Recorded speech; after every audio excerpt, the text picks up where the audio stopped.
What's good, fellow beardists, beard enthusiasts, beard lovers all around the world? This is Mr. I Rock a Beard himself. Today is Sunday, July 14th, 2019. I hope everybody's having a blessed and wonderful weekend. Um, and I know it's been right around the time, bi-weekly, so been 2 weeks since I last spoke to y'all. How y'all doing? Hope everybody's doing well. So welcome to another episode of Brew with the Beard, episode 4. Can't believe I'm actually 4 episodes deep into this video blog, video diary, whatever you want to call it. But I want to thank everybody for the support, continued support. I want to thank everybody for submitting questions, submitting comments, suggestions, everything. I wanted to thank everybody for that. And the show continues to grow. And I'm very, very proud of the efforts that I'm making. I'm very happy to see the amount of support that I am being given. So, anybody that has any fresh ideas, any innovative things that they would like to present, or suggest or anything like that, feel free to leave those comments either under the YouTube videos, or you can send me a DM via Instagram at iRockABeard. Um, so thank you to everybody. Sincerely appreciate that. Definitely got a couple of topics that I'd love to touch on today. And some of these things have kind of taken their own path in that just the way that they've been talked about in the news and on social media and things of that nature. So I'm going to go ahead and get right into that. But I want to go ahead and introduce today's brew.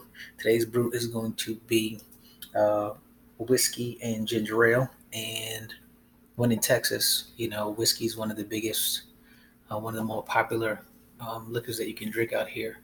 And to be honest, I wasn't really a whiskey fan many years ago, but one of my chapter brothers actually introduced me to whiskey and ginger ale a little while ago, and ever since then I have been on it. So it's actually a pretty tasty drink. So what I went ahead and did, I went and got me some Maker's Mark whiskey, and relatively inexpensive at Specs down here in Houston.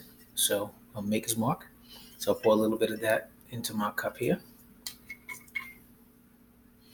and I'm gonna go ahead and top that off with some Canada Dry ginger ale. Canada Dry. Put a little splash of that in there. Depends on how you like your drink. If you like your drink strong, obviously you put more Maker's Mark. If you like it a little kind of balanced to tape it off a little bit, put a little bit more Canada Dry over ice. And you always got to add a lemon. So cheers to everybody, to life and to love, um, and to blessings. So cheers to everybody. Let's get on with the show.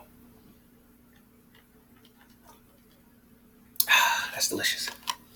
Okay, so topics of discussion today: the NBA off season, these blockbuster trades and signings, especially on the further ends of each coast. Brooklyn Nets signing Kevin Durant, signing Kyrie Irving, signing DeAndre Jordan. Wow. And to tell you the truth, as a lifelong Knicks fan, yes, I know I'm wearing a Chicago Bulls jersey right now, but I am a lifelong Knicks fan, always have been, always will be. But to see Brooklyn make these power moves is absolutely remarkable and incredible. And the fan base I can see is tipping, because there are going to be some people now who either never watched basketball or were never a Brooklyn Nets fan. Now that they're in New York and live in Brooklyn, they're going to automatically jump on that bandwagon. I'll tell you the truth. Do I support Brooklyn? Absolutely, because that's where I'm from. Flatbush all day. But I've been a Knicks fan all my life, and I don't think that I could just switch teams just like that. But Brooklyn is going to be a force to be reckoned with this coming season.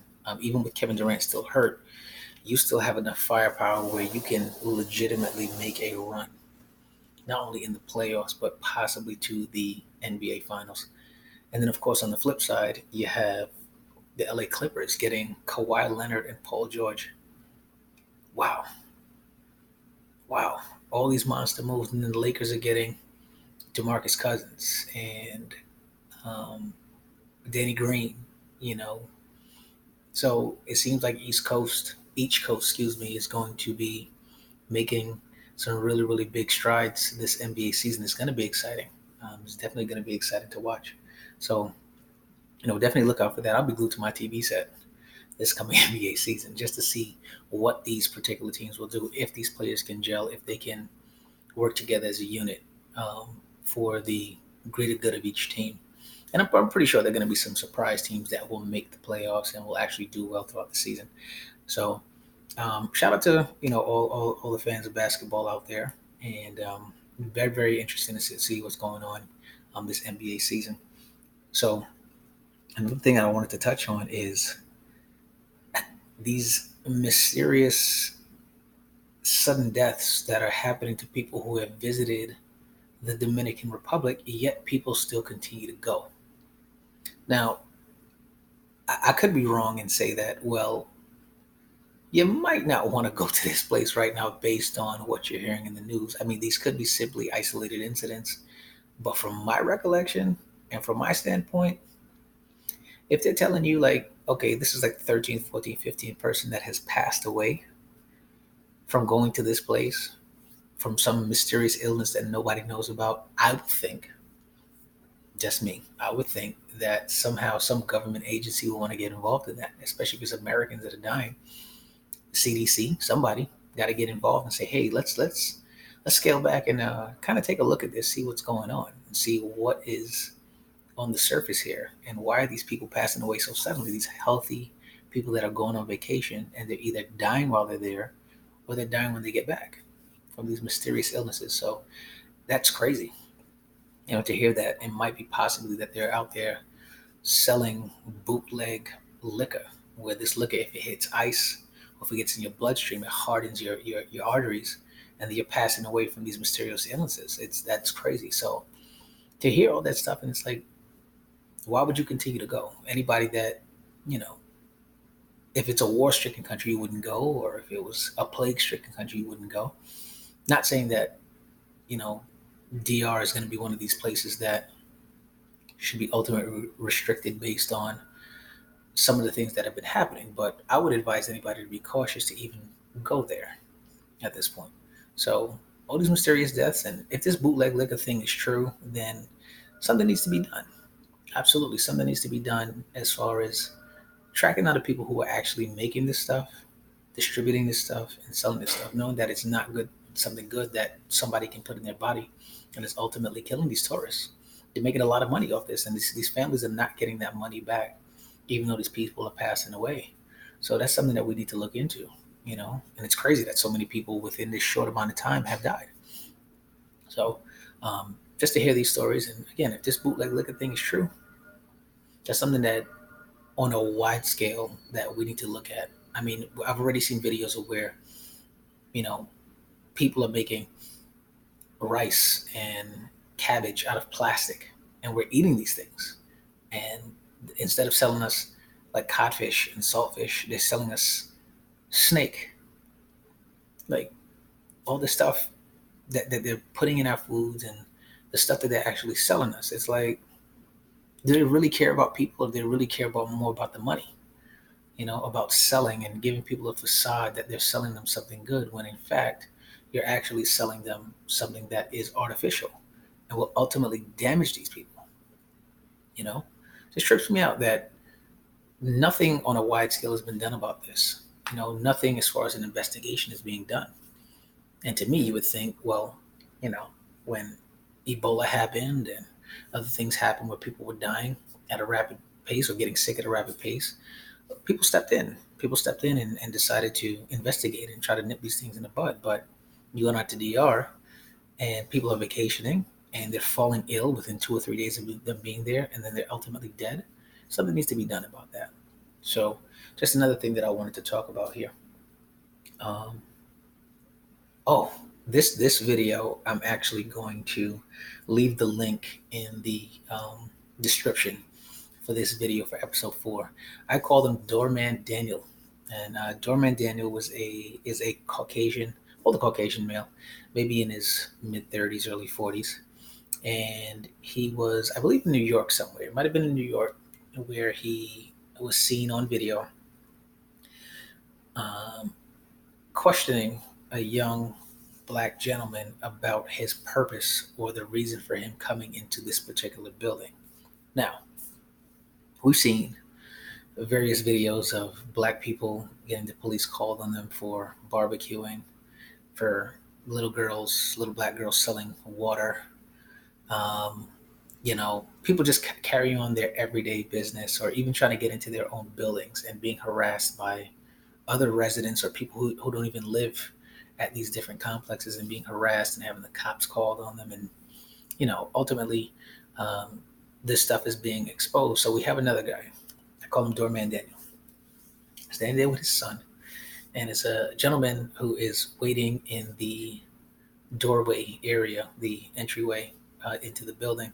This guy decides to stop and ask him not only where is he going, but who is he going to see and his purpose for being there. Now, me personally, if you don't have a badge, and even if you do have a badge and you're a officer of the law, at that point, I don't really have to give you that information because at the end of the day, you could be somebody posing as a cop and telling me, okay, yeah, I need your information on why you're here. No, I don't really feel comfortable or safe giving you that information.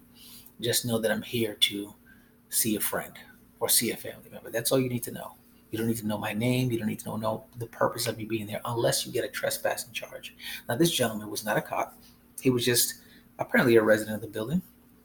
And do I understand the point of having reservations and not wanting to let everybody into your building? Absolutely. But to take it upon yourself to block this man's entryway because you want to know where he lives or who he's going to see, that's really none of your business. Something has to be done as far as the screening process about who comes in your building and stuff like that. Yeah, for sure. To ensure the safety of other residents, that I can understand. But I'm telling you, look, I'm not going to give you the person's name that I'm going to see. I'm not going to tell you the apartment. I don't know you. So why am I giving you that information? All you need to know, there is a resident of this building that I'm coming to see, and I'm waiting for that person. That's all you need to know. So he decides that he's not only going to not let this young black gentleman in, but he's also going to call the police. Okay. Even against the advice of his own son. His son is standing there, and his son says, "Hey, Dad, this isn't right." I believe him. His son is maybe 7, 8, 9, you know, and the son is saying, "Dad, this isn't right. Why are we doing this? Let's just go." I believe him. I think he's coming here to see somebody. I believe him. I believe him. And this guy proceeds to ignore his son and get the police on the phone and let the police know what this young black man is doing, why he believes he's there, or the fact that he's not giving him any information and wants the cop there right away. So in between that time now, again, the son is crying and telling his father, "Dad, let's just go. Let's just go. This is not right. Let's not cause trouble. This is not right." Coming toward the end of the video, ladies and gentlemen, the friend that the young black gentleman was waiting for proceeds to walk up the block and says, "Hey," whatever his name is, "Hey, what's going on here?" And then he proceeds to tell his friend, "Well, I'm being accosted by this idiot that I said I'm waiting for you. And now that we're here and we're coming into the building, he feels like a jackass, not only in front of you, but in front of his own kid and in front of the police that he's still on the phone with." And to see the reaction, not even an apology was given to this young black gentleman by this guy that called the cops. Not even an apology. But it's like, how much more of this do we really have to endure where we are being singled out and being told that we can't get into places and that they need to know who we're here to see and why we're get the fuck seriously. You're telling me, so I don't know you, you're a complete stranger to me, you're a complete stranger, and I'm supposed to give you information on where I'm going? You wouldn't do that for me? I would implore or dare any black person or any person of color to do the same thing to one of them. I would implore or dare any one of us that the first thing that would happen is that person would feel threatened. That person would feel that they may fear for their life because they don't know this person. And then number three, they would have to get some sort of authority involved to understand why is it. Imagine me, just randomly. Okay, I'm in a building and I see a Caucasian person walking into that building. And I say, hey, I've never seen you here before. Why are you here? You think they're going to give me that information? Why? They don't know me. So what gives them the right or the thought that they have the right to even question me? I don't even care if it's not a Caucasian person. It could be anybody. Who are you to tell me that I need to tell you my information and where I'm going? But it just seems that on a monitored scale, wherever we're seeing this stuff pop up on social media, it's usually a Caucasian person that is accosting and questioning a person of color as to why they are where they are and what they're doing. I don't know where this idea came from that it's okay, but don't get me wrong. Again, if you're a tenant and you have reservations about why this person may be here because you've never seen them before, you don't feel comfortable buzzing them into your building, that's one thing. If they're going to see a friend, their friend should be able to buzz them in that building.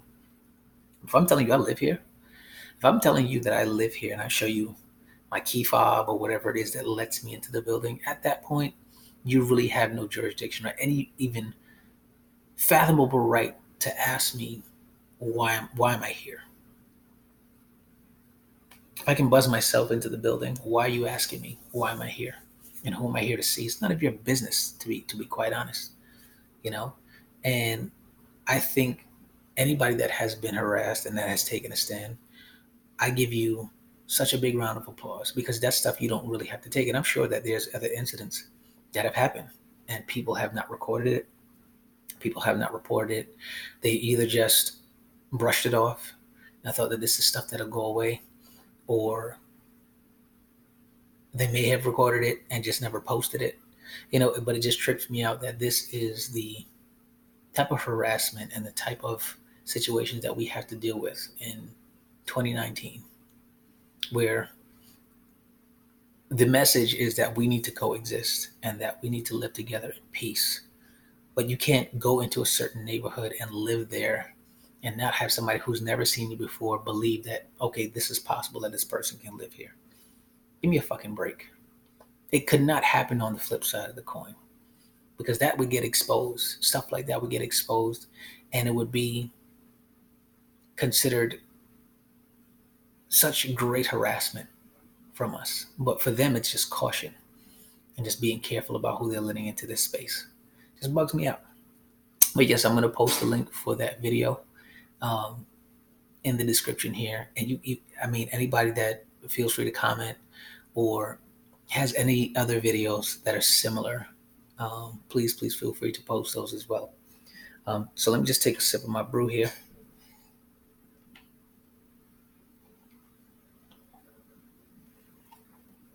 Oh, that's so good. That is so good. So yeah, I'm going to go ahead and get to the questions of the week. And again, some of these questions, are not really beard related or anything to do with beard care. I've just noticed that a lot of people are submitting general questions about things that may be going on socially, in social media or on TV or anything like that. So again, I appreciate any questions or any comments that come through. So this first one comes in from a young lady named Christine. Hey, Mr. Rock, I am proud of what you are doing here. I wish you nothing but success in bunches. Appreciate that. Thank you very much, Christine. Anyway, have you seen any of these food challenges that people are doing these days? I'm sure you've heard of the ice cream challenge. Yeah, I've heard of the ice cream challenge where people are going into like Walmart or into gas stations or supermarkets and uncovering ice cream and licking the top of it and putting it back. Anyway, would love to hear your thoughts. Yeah, I, I've said plenty of times before that social media will be the decline of the human race. It will be the main cause of our decline as a people, because people are doing the absolute dumbest shit just for likes and just to see if people will laugh or see if people will fucking click like. I mean, are you kidding me? So you're gonna go ahead and pluck out an ice cream out of a freezer in a public place, put your nasty, disgusting, gingivitis infested tongue all over the top of this ice cream and put it back, not giving a shit about the next person that's gonna come and attempt to buy that and eat it. But then these are the same people that would get vexed if they found out they went to a restaurant and somebody spit in their food. But you're gonna do that to somebody else just for Instagram and Snapchat and Facebook? That girl that did that, the one that got caught, when they said they were going to prosecute her to the full extent of the law, she fucking deserves it.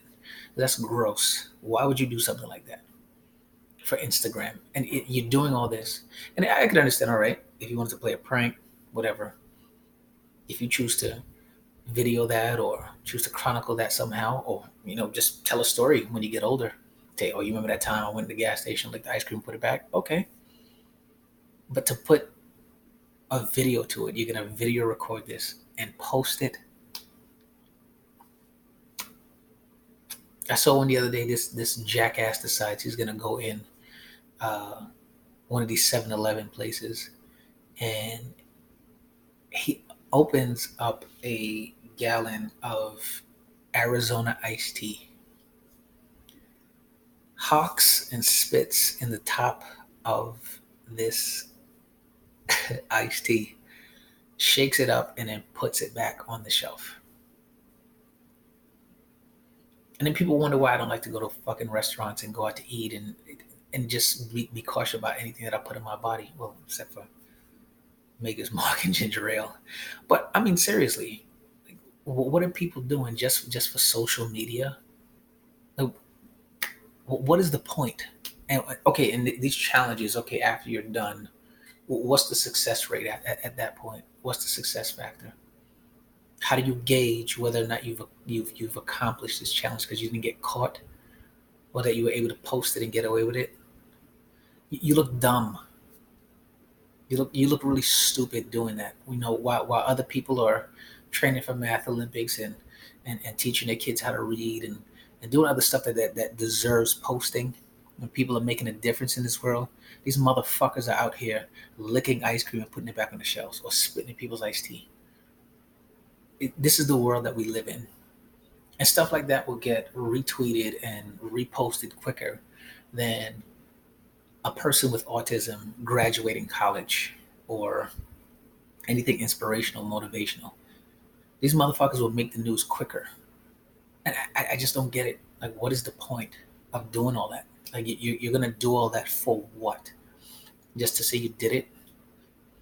To be disgusting and to perform such an inhumane and disgusting act just for Instagram. Listen, so I enjoy social media. Don't get me wrong. I enjoy the benefits of it and I enjoy the entertainment factor. But when I see shit like that, when people do the most heinous, disgusting things like that, or you're videotaping a woman getting beat up by her boyfriend, really? That's what we want to promote here. Nobody's jumping in to stop the shit. Like you see two women fighting in the street, everybody pulls out their cell phones instead of trying to stop this. Or you see kids fighting on a bus or on a train, and the first thing you do is pull out your cell phone to record instead of getting in the middle and say, "Hey, y'all don't need to do this." The society that we live in today, it's so disheartening to see young people doing the dumbest shit just for Instagram and for likes. It's disgusting. You know, when I have my seed, this whole Instagram and I mean, do I think that they should be able to enjoy stuff like that? Absolutely. But I'm gonna closely monitor what my kid or my kids are watching. Like, why are we doing this? Well, you not getting any ideas like that. You think you out there going to lick up people's ice cream or spit in somebody's iced tea and think this is cool? This is what people are doing because it's funny? It's fucking disgusting. And I would challenge anybody to tell me that it's not. Gross. We need to stop, man. You know, I'm using a social media platform right now to talk about things that again are good, bad, and indifferent, but that is terrible. And then you're gonna see other people that want to copy that. Like once the people saw that, the amount of copycat people that were doing the same or similar things, licking cookies and putting them back on the shelf. Like really, you fucking with people's. That's gross. Why would anybody want to do that? It's beyond me. But yes, I've seen these challenges. And I really hope that when these people get caught, that they get prosecuted to the full extent of the law. Whatever punishment that they receive, they fucking deserve that shit because it's gross and it's disgusting. I applaud that. Thank you for your submitted question, Christine. I sincerely appreciate that. Next question. This person unfortunately didn't leave a name, so I'm not really sure who wrote it, but it's actually a good question. Um, hey, Noel, your podcast is pretty entertaining, but what is your end goal? Will your show only be about beards and social commentary? Um, well, no. Thank you for that submitted question as well. Well, the foundation and everything of this video blog, excuse me, was to um, highlight beard care, proper beard care, and obviously proper hair care for those who have locks, things like that, skin care and things of that nature. But also, how I got up talking into the speaking about the social commentary is because there's a lot of things that I see on a weekly basis that a lot of times I would love to talk about. So that's what I do. But no, there are some initiatives that I'm looking to push forward. Some initiatives that would help out the community, that would help out the homeless, help out children. So there's a lot of things that I'm putting into the works that will have the name of the brand on it, but not necessarily focusing on just beards or just hair care. There's so many things that we need to touch on and so many things that we can help out with when we have these platforms like social media and YouTube and Instagram and things like that, that we can help others out. So I do have some things down the pipeline that are coming that you'll see that I'll start to promote very, very shortly. Some programs and workshops and different initiatives that I'm looking to push forward. So stay tuned for that. And I appreciate you even asking that question because I don't want people to think that this is just about beards because that can get boring. There's a bigger picture here for the um, for the I Rock a Beard movement. So I sincerely appreciate you submitting that question. Thank you very much to whoever wrote that. Okay, last question for the week. It says this is from R. Dot. So it says R. Dot from Houston. Okay. Hello, hello there. I am new to the program and am a current subscriber. Okay. My question is about your dreads slash locks. Where do you get them done and how often and what is the cost? Okay, a couple of things. I never call my locks dreads because that word dread means something sad or something bad. There's nothing bad about my crown. So I either call it a crown, which is what kings and royalty wear, or I call them locks because that's what my hair does. It locks. So if you ever see me in the street or if you ever happen to meet me, please do not refer to my hair as dreads. These are locks, okay? Locks or my crown, either one. And I encourage anybody that wears locks to stop calling your hair dreads because there's nothing dreadful about growing your hair out and wearing your crown, all right? So call them locks or call them a crown. Either way. Where do I get them done? A phenomenal young lady out here by the name of Yolanda. Her Instagram page is called Get Twisted by Yo, and that's GetTwisted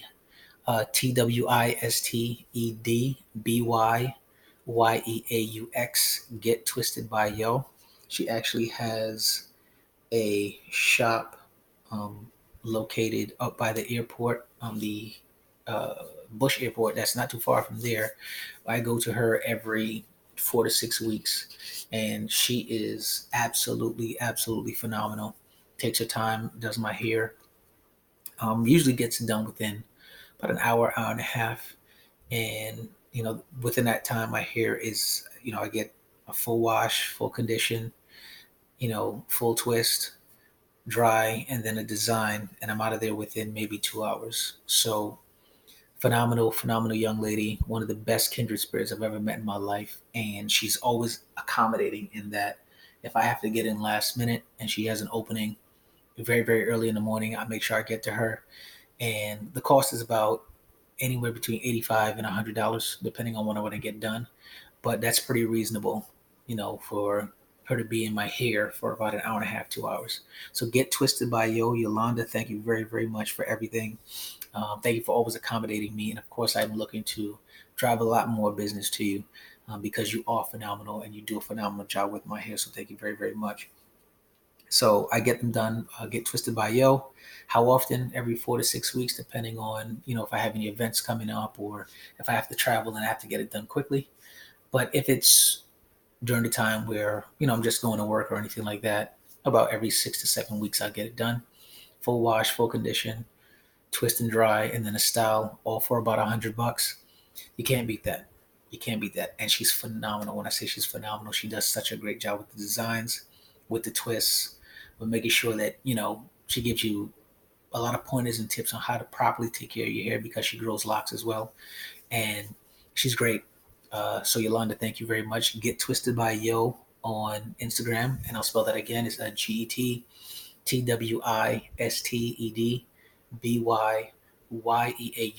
Get Twisted by Yo. And I'll go ahead and put that in the description as well for the video. So Get Twisted by Yo out here in Houston, Texas. She's phenomenal. Thank you again for everything you've done. So R Dot, if you're looking to grow your locks, or if you're just looking for a new person to go ahead and get you done up, she is the one. I would definitely recommend her. And I can go ahead and post the address for her shop as well. And she does have a website and things of that nature, but go ahead and visit her Instagram page to get more information on her. All right. And again, thank you to everybody that continues to support the movement, continues to support the I Rock a Beard brand. And a lot of more things that are to come. Brew with the Beard, 4 episodes in. Still can't believe that, so many people are showing so much support for the movement and for the video blog. But bigger things are coming. This is just the catapulting point into greater things. And I appreciate everybody that continues to show support. So for all my brew lovers and all my beard lovers, thank you very much for your continued support. May you continue to have a blessed weekend and have a wonderful, wonderful work week coming up. To anybody that may be traveling, travel safely, and God bless to you. And we'll see you in 2 weeks. Peace and love, y'all.